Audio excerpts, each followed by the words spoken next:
Terima kasih Anda masih bersama kami di Kabar Pagi. Dan di segmen ini kami akan menghadirkan berita-berita terkini dari daerah di Indonesia. Kita akan bergabung dengan TV One Biro Yogyakarta dan Biro Makassar. Di Biro Yogyakarta ada Arga Dumadi dan di Makassar ada Firda Jumardi. Kita awali dari Biro Makassar. Selamat pagi Firda, ada informasi menarik apa yang akan Anda sampaikan dari Biro Makassar hari ini?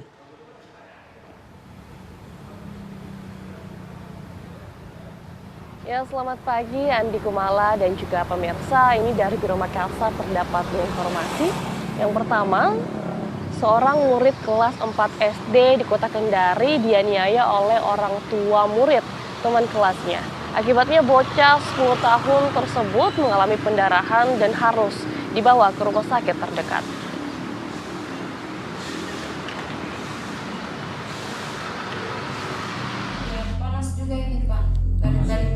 Seperti inilah kondisi AZ yang berusia 10 tahun, murid kelas 4 sekolah dasar yang harus mendapatkan perawatan intensif di Rumah Sakit Santa Ana, Kota Kendari, Sulawesi Tenggara. Bocah ini mengalami pendarahan di bagian hidung pasca mendapatkan dugaan penganiayaan yang dilakukan oleh orang tua murid teman sekelasnya. Berdasarkan keterangan ibu korban, peristiwa itu terjadi di dalam kelas di mana anaknya sedang bermain dengan anak pelaku hingga anak tersebut terdorong oleh korban. Tidak terima anaknya jatuh, pelaku pun datang dan langsung menganiaya AZ dengan membenturkan kepalanya ke tembok. Sejak peristiwa tersebut, korban sering mengalami pusing, bahkan mengeluarkan darah dari hidung.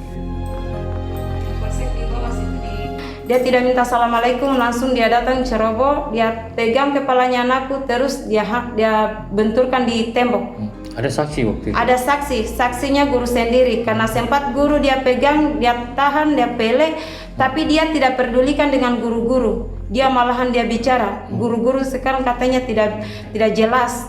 Sejak kejadian itu, kepalanya itu dia selalu sakit, tapi nanti setelah tadi pagi dia mau ke sekolah, dia mandi, nah, dia batuk langsung keluar darah di hidungnya. Atas peristiwa itu, orang tua korban kemudian melaporkan kasus yang menimpa anaknya ke Polsek terdekat. Saat ini, petugas masih melakukan pemeriksaan saksi dan menunggu hasil visum dari rumah sakit. Laporan dari ibunya itu artinya ada pendarahan di hidungnya, makanya kita tingkatkan dari pengaduan ke laporan polisi, supaya bisa langsung ditindaklanjuti.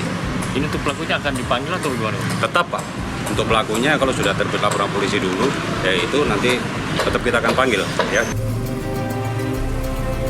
Kasus penganiayaan tersebut terjadi pada awal November lalu di SD Negeri 27 Kendari yang berlokasi di Kelurahan Kandai, Kecamatan Kendari Barat.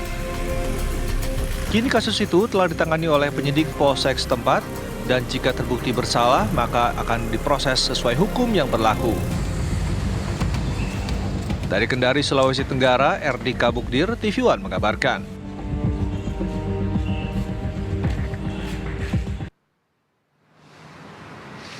Kita beralih ke informasi selanjutnya, masih terkait dengan penganiayaan. Belasan santri di pondok pesantren Baitul Maqdis menjadi korban penganiayaan oleh pengasuhnya sendiri.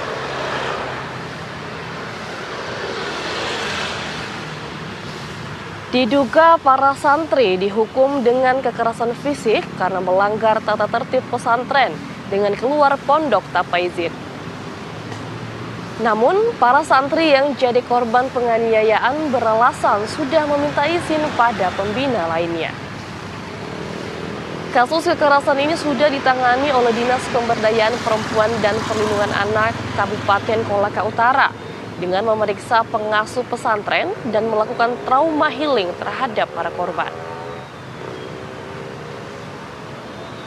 Menurut keterangan warga sekitar, kasus kekerasan pada santri ini ternyata sudah sering terjadi.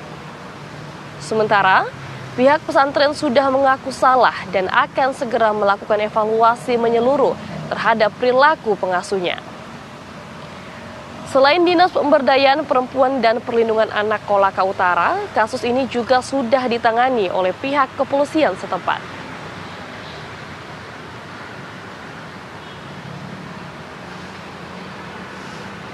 Ya, Andi Kumala dan juga pemirsa, demikian informasi dari Biro Makassar. Kembali ke Jakarta.